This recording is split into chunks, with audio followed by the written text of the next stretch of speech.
All right, fight fans, it looks like it's the Ak and Eddie show. Once again, Mr. Matchroom himself. So much to talk about. Last time we saw each other, Eddie, we were in Las Vegas. Big win for Canelo Alvarez against Triple G. We have a huge fight on our hands up around your side of the pond. Eubank, Ben. I want to get into that first. We see Eubank trolling Conor, showing that he's eating on social media, not really taking this fight serious. At least that's the trolling that he's doing. How serious is that, Eddie, for those fans that believe everything they see on social media? Is Eubank really going to be 60% for this? We're going to see. I mean, he'll definitely be 100%. I mean, he's got to make 157 pounds. We'll see if he makes that. I think, it's a bad look to be doing what he's doing and then not make the weight, but he's a pro. He's definitely getting under the skin of Conor Benn, and this fight is huge. I mean, over here, there isn't a person, you walk down the street, no one doesn't know this fight's happening. Obviously, grandfathers, parents, sons, daughters, like the new generation, everybody's aware of the rivalry, everyone's aware of these two fighters, and a few days to go. It's going to be a massive night at the O2 on Saturday. Eddie, do you remember how old you were when their fathers fought, and what was the state of boxing over there? Do you remember that fight? Yeah, of course. My dad promoted both fights. Right. And the first one was an amazing fight at the NEC in Birmingham. Eubank won the fight by stoppage, and the rematch 3 years later was at Old Trafford. It was in front of 50,000. I was there. Wow. It was a foggy night. I remember it was in October, and it drew, I think, 18 million audience on ITV at the time. It was one of the biggest fights and biggest audiences in the history of the sport. And this rivalry was like mainstream news. These two were on the national media, national news channels, nationally. And this has been the same. So the second fight was very controversial. Most people thought Nigel Benn won that fight. And there should have been a third, but there never was. We just had to wait another, 25 years to see number 3 this weekend or more. 30 years. Now, Ben is obviously going in as an underdog, being the fact that he's moving up a weight class and a half or so. How big would Conor, if Conor Benn were to go out and execute what he's claiming, being the first guy to stop Eubank Jr., where does his career go from there in terms of stardom and where does he rank? Stardom, on another level. Look, the goal is to win a welterweight world title. Very difficult to do so, but this is a once-in-a-lifetime fight, a once-in-a-lifetime opportunity that presented itself. He believes he can win the fight, so does his team. Eubank has a tremendous chin. As he gets older, which he is doing, sometimes that can become a little bit weaker, but it's going to be difficult for Conor Benn to stop or knock Eubank out. He believes he can do it. Look, Conor Benn's massively underrated as a boxer as well. His movement's sensational, his footwork's really good. And we haven't really seen that from Eubank. And, Eubank is definitely taking Conor Benn lightly in this fight. Definitely. We talk about the trolling, but in his mind, he thinks this is a demolition job. He thinks they're going to go out, meet in the middle of the ring. It's going to be too big, too strong, too powerful, and he's going to take him out. And I think Conor Benn's got something else up his sleeve. He talks about, you mentioned how great of a chin Eubank has. Now, if Conor knocks him out, we got to start talking, hey, this guy's one of the pound-for-pound best, hardest punchers in the game. Yeah, for sure, especially if you were to stop Eubank, right? Especially coming up from welterweight. But, I think that Conor is a ferocious puncher. He's got to be careful not just to stand in a pocket and trade with Eubank, because that's what Eubank will want. He's got to box him and be smart as well. But, he can really crack at welterweight. Can he carry that power up to 157 pounds? Now, the flip side to that, if Conor goes on Saturday night and shows a valiant performance in a close fight, but doesn't get the nod, is it still a big win for him? He can go back down to 147 and maybe it won't affect him as much. Well, he'll definitely move back down to 147. People talk about this fight being a no-lose. I never agree with that, because if you get beat, it's always a lose. Right. But certainly people applaud him for taking the jump up and the challenge. If it's a great fight, a tight fight, his stock will go through the roof. If he was to get beaten convincingly, it's never good. But yes, he would return to 147 pound and continue that trajectory to the world title. This is outside of his comfort zone. This is outside of his weight class, but it's a challenge he's accepted and believes he can win. And it's not a title fight, so I know typically, title fights usually have rematch clauses on it. How nice is it, Ak? No title on the line.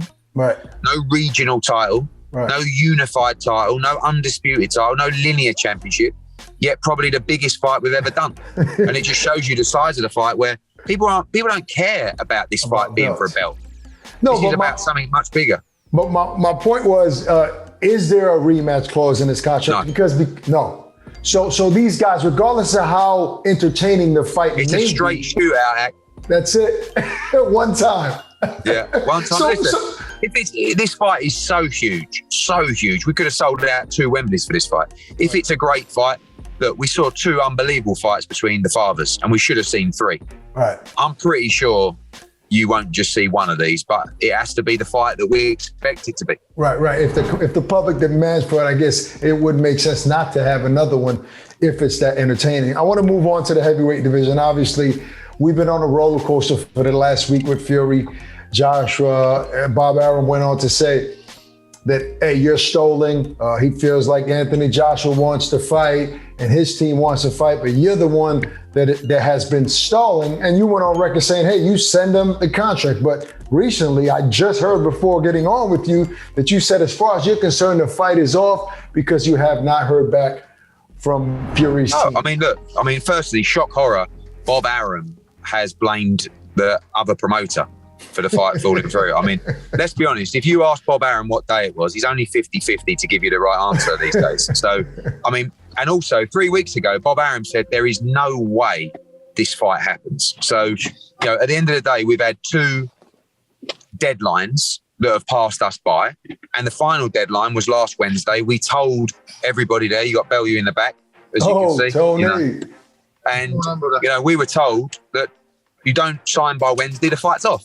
And we didn't sign by Wednesday. We told them we wouldn't. We sent them a final contract for them to sign on Monday, which they didn't sign. They came back with their comments on Wednesday. We accept that, but that's what happened. And you know, we're not going to mess around listening to Tyson Fury's, you know, sign it today, you dosser, or it's off, because he's done it twice now. And we've not heard back since Wednesday. George Warren's not called me. I believe he had a conversation with a colleague of mine, but they sent Derek Chisora a contract on Friday to fight. They've sent other fighters a contract. So as far as I'm concerned, you just can't have it where you've been given a public deadline one day and then you miss that and then you down tools and then 2 days later you get a phone call to say, oh, actually, here's our comments to the contract. You've got another 24 hours. It's just, the whole thing's like a circus. I really don't care who wants to put any blame on anyone. We did everything. We accepted all terms for that fight, even on a date where it wasn't even ideal for Anthony Joshua. And we're still willing to carry on those discussions. We just haven't been spoken to since, I think, Wednesday or Thursday. And all we've read is that Fury's decided he ain't fighting Joshua. So if people want to believe that we've apparently pulled out of a fight or not made a fight, even though he's came out publicly to say fight's off, you know, I don't know what else to say. But, you know, as I said, Derek Chisora has received the contract and he's reviewing that opportunity to fight Fury. Now, to my understanding, AJ wanted to go back out before the year was up in December, right? So, by the way, Ack, just the one thing on Bob Arum's comments, right? What I mean, he must be living in the dark ages if he thinks that I can stop a fight taking place. Like, I mean, all I do is act off instructions.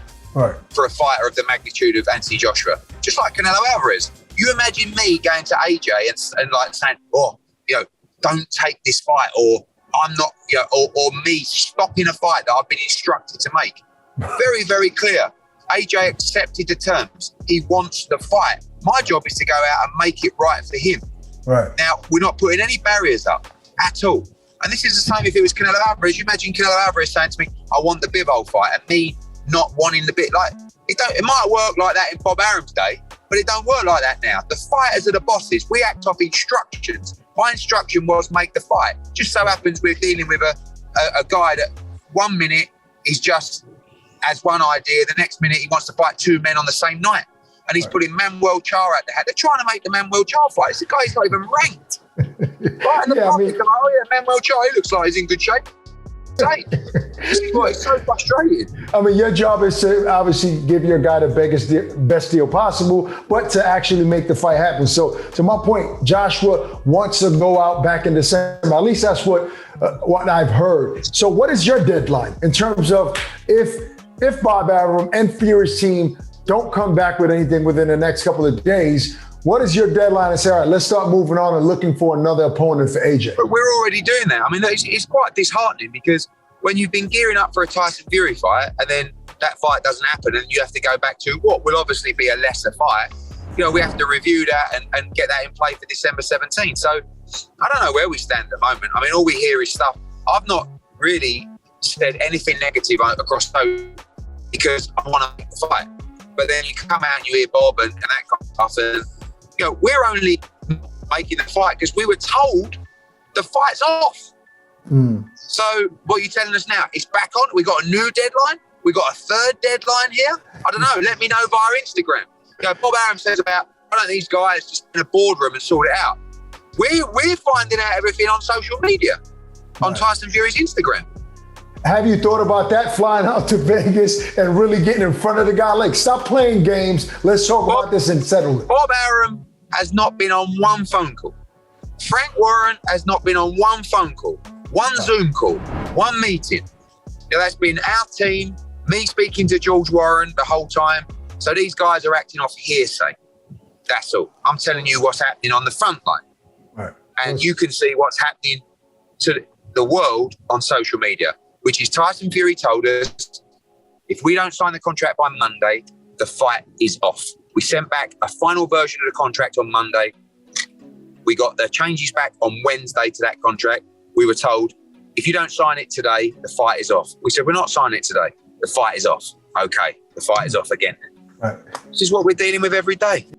So it's all social media. Now, listen, Eddie, I want to shift gears real quick, being that we're in promoter mode. I'm not sure if you've heard the talks of Spence Crawford, but last week we saw Crawford here in Newark for the Shakur fight. He hadn't signed a contract. Word on the street was that they're offering him a deal where there's no guaranteed money, and he's only receiving 35 to 65 for Errol Spence, which he was okay with, but no guaranteed money. You're a promoter. This is one of the biggest fights in the last decade in boxing. Two undefeated fighters at the top of the sport in their prime. What is going wrong with that? And should Crawford accept that type of deal? They're not being transparent as far as where the funds are being allocated. Well, this is another problem with our deal. The deal was that Queensbury could have the final say on everything in a split pot fight. Like dealing with people who are essentially one of our rivals who we don't particularly trust. Right. So, I understand that, but is that the deal? He accepted 35%? Yeah, I mean, apparently, based on Errol Spence's prior pay-per-views compared to Crawford's pay-per-views, they have a case to where he should get a lion's share of the deal. For me, Terence Crawford is arguably pound for pound number one. Right. Right? For him to take 35% tells you only one thing. He wants the fight. Right? AJ was willing to take 40% of a pot. I believe globally he's bigger than Tyson Fury. It doesn't matter. Have the argument. It doesn't matter. Sometimes people are willing to take a deal they don't believe is necessarily fair to make a fight happen.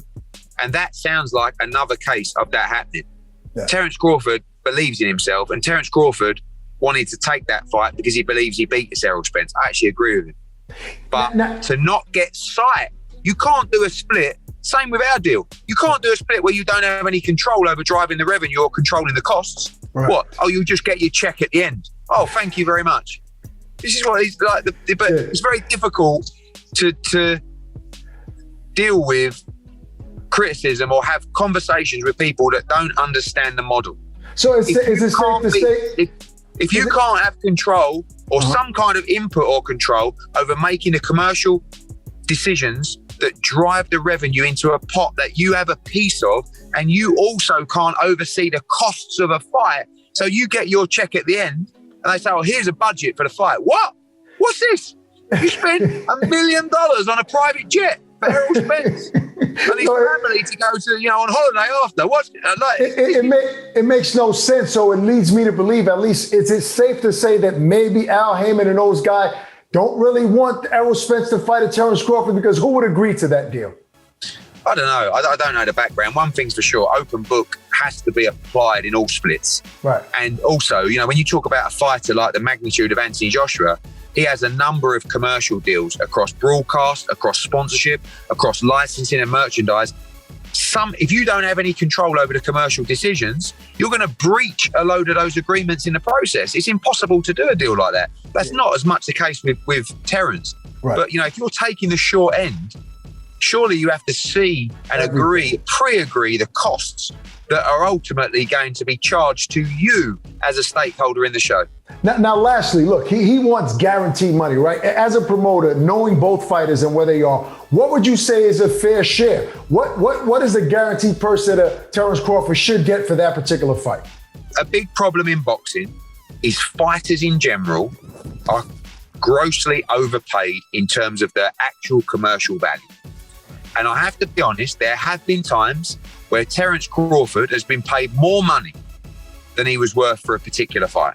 I mean, Bob Arum and Top Rank, who I don't feel sorry for often, must have lost their absolute conkers on Terence Crawford against Amir Khan, because I was representing Amir Khan. I know how much money he got for that fight. And Terence Crawford must have been similar.